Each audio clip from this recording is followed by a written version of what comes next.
हॉटेलपेक्षा भारी मटण घरच्या घरी बनवायचं आहे तर ही रेसिपी शेवटपर्यंत नक्की बघा। चला तर मग रेसिपीला आपण सुरुवात करूया। नमस्कार मंडळी, आज आपण झणझणीत मटण करणार आहोत। मी इथे अर्धा किलो मटण घेतलेलं आहे, ते स्वच्छ धुवून घेतलेलं आहे। त्यावर आता आपण हळद टाकून घेऊया, आलं लसणाची पेस्ट टाकूया,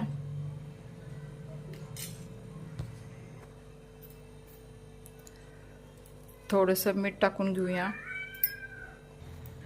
आता आपण त्यामध्ये दही टाकून घेऊया आणि हे सगळं मटणाला लावून आपण 15 मिनिटं मॅरिनेट करण्यासाठी ठेवूया।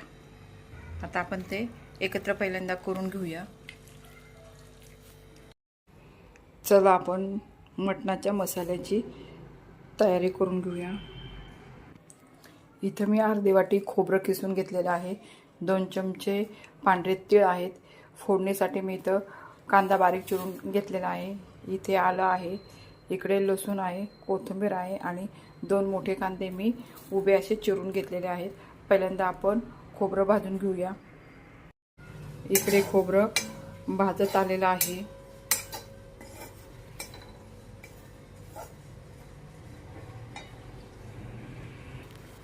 आपलं एक खोबरं भाजत आलेलं आहे, त्यामध्ये आपण 2 चमचे तीळ घेतलेले आहेत, ते पण आपण त्यामध्ये भाजून घेऊया। तीळ आणि खोबरं आपलं भाजून झालेलं आहे, ते आपण आता काढून घेऊया।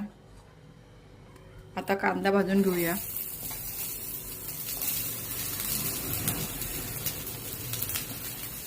कांदा भाजण्यासाठी आपण थोडं तेल टाकूया आणि कांदा असा गुलाबीसर भाजून घेऊया। आपला कांदा भाजत आहे तोपर्यंत आपण इकडे खोबरं आणि तीळ जे आपण भाजून घेतलेलं आहे ते आपण बारीक करून घेऊया। खोबरं आणि तीळ बारीक झाल्यानंतर मी त्यामध्ये लसूण, आलं आणि कोथिंबीर बारीक करून घेणार आहे। आपला कांदा हा भाजून झालेला आहे, आपण आता हे थंड करायला ठेवूया आणि नंतर मिक्सरमधून बारीक करून घेऊया। कुकरमध्ये 2 चमचे तेल टाकून कांदा परतून घेतलेला आहे आणि मॅरिनेट केलेलं मटण टाकलेलं आहे आणि ते पण आता परतून घेतलेलं आहे। त्याला अंगचं पाणी सुटण्यासाठी जरा थोडंसं वाफवून घेणार आहे आणि त्यामध्ये मी लसूण खोबरंही टाकलं होतं फोडणीला। बघा, त्याचं मटणाला छान असं त्याचं अंगचंच पाणी सुटत चाललेलं आहे।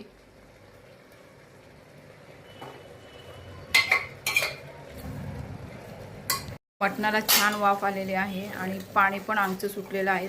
त्यामध्ये आता आपण गरम पाणी टाकूया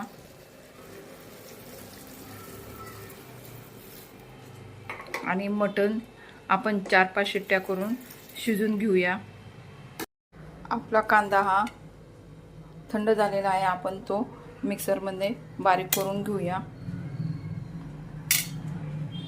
आपलं मटण हे शिजून झालेलं आहे, आता आपण ते काढून घेऊया।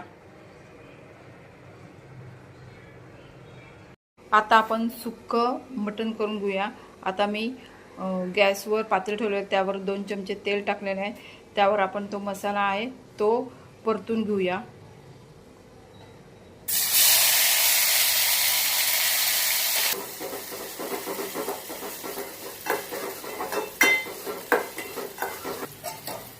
आपला मसाला छान परतून झालेला आहे आणि मसाल्याला बघा तेल पण छान सुटलेलं आहे। त्यात आपण आता कांदा लसूण मसाला आणि मटण मसाला टाकून परतून घेऊया।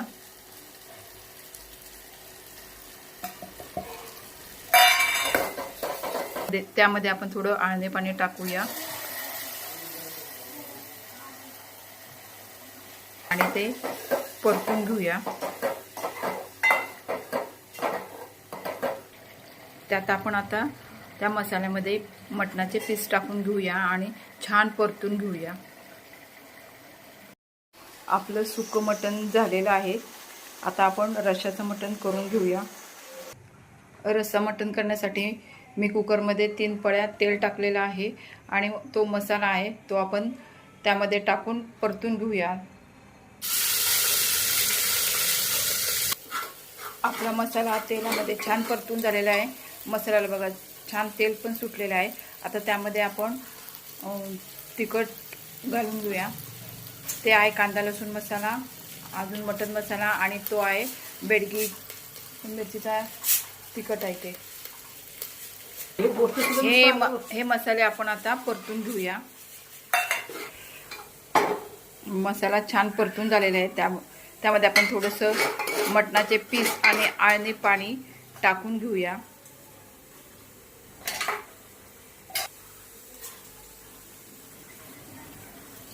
आणि छान हे उकळून घेऊया.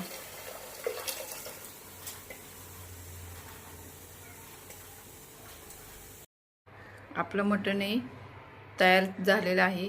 चला आता आपण सर्व करूया. आपलं मटण हे झणझणीत व तर्रीबाज झाले आहे. तर बघितलं ना मंडळी, झणझणीत सुकं मटण आणि पातळ रस्सा गरम गरम भाकरी चपाती किंवा भाताबरोबर छान लागतो. परंतु मी इथे भाकरी ताटामध्ये ठेवलेले, भाकरी सुकं मटण, रस्सा मटण, कांदा आणि लिंबू ठेवलेला आहे. झणझणीत तर्रीबाज मटणाचा व्हिडिओ जर तुम्हाला आवडला असेल तर व्हिडिओला लाईक करा, शेअर करा आणि सबस्क्राईब करायला विसरू नका. धन्यवाद.